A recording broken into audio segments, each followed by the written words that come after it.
नमस्कार, मी पद्मजा. मकर संक्रांतीच्या वेळेला आपण जे हळदी-कुंकू करतो, तेव्हा सुवासिनींना आपण वाण देतो. तर आपण वाटलेलं त्यांना जे वाण असतं, ते त्यांनी जरूर वापरावं, असं आपल्याला प्रत्येकाला वाटतं. तर अशी काही वाण मला माहिती आहेत आणि तीच लिस्ट आज मी तुम्हाला सांगणार आहे.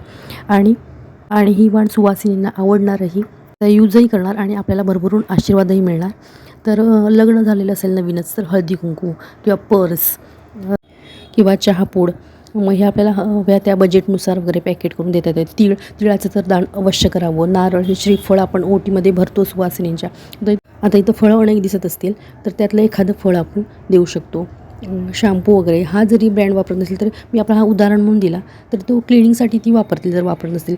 चिक्की पौष्टिक आहे, चॉकलेट मुलांना आवडतं किंवा अगदी मोठीसुद्धा खातात. मेणबत्ती अगदी छोटीशी गोष्ट आहे, पण ती अगदी यूज होतो त्याचा लाईट गेल्यावर. कॉफीचं पॅकेट, डाळी वगैरे पण मी सांगितलेले आहेत. हे आता वाटाणे वगैरे किंवा इतर डाळी, तर ते आपल्याला आपल्या क्वांटिटीनुसार आपल्या बजेटनुसार ना देता येतात. फाईल खूप उपयोगी पडते. अशा ह्या वस्तू आहेत ह्या आणि सौभाग्य अलंकार जे आहेत ते महिलांना दिल्यावर अगदी खुश होतात. आणि तर अशाच उपयोगी 50 वस्तूंची लिस्ट मी सांगितलेली आहे. तर ते पाहण्यासाठी आपलं चॅनलवर फुल व्लॉग पहा, त्यामध्ये सगळी माहिती आहे. पुन्हा भेटू अशाच एका व्हिडिओसोबत.